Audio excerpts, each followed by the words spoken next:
30 years ago, the Berlin Wall fell, and 25 years ago, our Lange & Söhne released their first collection of watches in the modern era, including, of course, the Lange 1. It is the 25th anniversary of the Lange 1, and I'm here with Gisbert Brunner, who has, I would say, a unique outlook on the history of our Lange & Söhne, and of course, the Lange 1. Yes, I started collecting watches from 1964, and I like watches, and watches are my passion. So I think I have a little access to the watches. You certainly do, and you have a historian's eye for what has been going on. So I think that would be my first question. Can you set the scene before the Berlin Wall came down and before the first collection was released? What was the world like? What was the watch world like?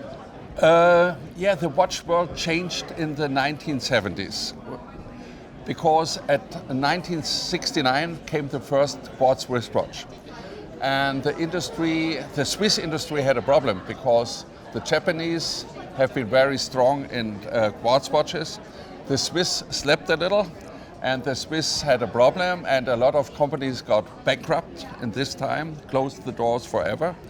And then at the beginning of the 1980s, we had a comeback of the mechanical watchmaking. And this has been very impressive because a lot of people changed their mind regarding watchmaking. They wanted vintage watches because the industry stopped producing mechanical watches, so people bought vintage. And then the industry said, oh, mechanical is important, and therefore we have to go on with mechanical watches. And then we had in the 1980s, starting at about 83, 84, a renaissance of the mechanical watchmaking. Wonderful. And then, of course, the Berlin Wall fell. Yeah. And what did that mean for our Lange & Söhne? I think there has been a fantastic connection between two gentlemen. On the one side is Walter Lange, and on the other side is Günter Blümlein. Günter Blümlein has been the head of IWC and Gisbert L in Switzerland, and Günter Blümlein has been an engineer by profession, no watchmaker. But Günter Blümlein suddenly understood the chances of a comeback of Lange & Söhne in Glashütte, because in Glashütte luxury watchmaking has been forgotten. Glashütte made huge amounts of wristwatches, but these have been ordinary wristwatches on a mediocre or low level, no high-end products, and therefore now this has been the hour for the comeback of Lange & Söhne. The Lange 1 is the epitome of two people's visions for the future. Yeah. And you're saying that Walter Lange and Günter Blümlein, they needed to meet to make the Lange 1.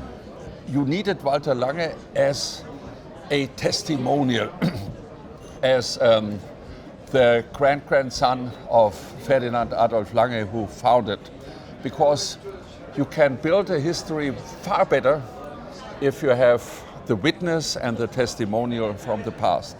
And so I think the two people, Walter Lange, who dreamt of a comeback of his family brand, and Günter Blümlein, who had the money in the background, who had the visions, who had the industrial knowledge how to rebuild the brand, how to construct a new movement, which elements do I need to do something perfect. And he had the Swiss watchmaker in the background who could develop and could build this first movement.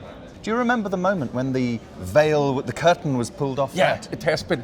There has been a wall, and there have been columns, and there on the one column has been Hartmut Knote. Then we had Walter Lange in the middle. On the left side, we had Günter Blümlein, and they had the four different first watches: the Arcade, the Saxonia, the Tourbillon pour le Mérite, and on the far left, the Lange 1. And so they have been very proud. We have been in the room. The journalist, Günter Blümlein, made a speech, talked about his vision, and then it opened and we have seen the watches. And a lot of people said, wow, and so on. Wonderful. And as you say, some people loved it, some people gasped, some people went, wow. And some people were not sure if this should be in the lineup at all. This is not Lange. Yeah, and these people went wrong. if you look back into the year 1994, we had the 4 watches. What succeeded has been the Lange 1 and the small amount of tubular polymerid. And you've had these watches? You've bought these watches for your collection? I bought it, yeah. I bought it. When I've seen the watch, I bought it. All the way back in 1994? Yes. I'm an owner from a very, very early. And I bought later I bought a datograph and so on. Yeah, I'm a fan, I'm a watch collector, and my heart is ticking. And my heart is ticking for Lange Söhne because I like to take a loop and I like to look into the movements. And I'm very happy that my son, who is 33 now, he likes to sit with me and I'm picking the watches from the back safe on Sunday morning, and we have a glass of wine and we're sitting looking into the watch bag, discussing about the movement, the values of a movement, the values of a watch, and I'm happy that I think he will follow my tradition as a collector. Gisbert Brunner, thank you for a wonderful look You're back at the welcome. past. It's nothing. Thank you. All the best. And good luck for Lange.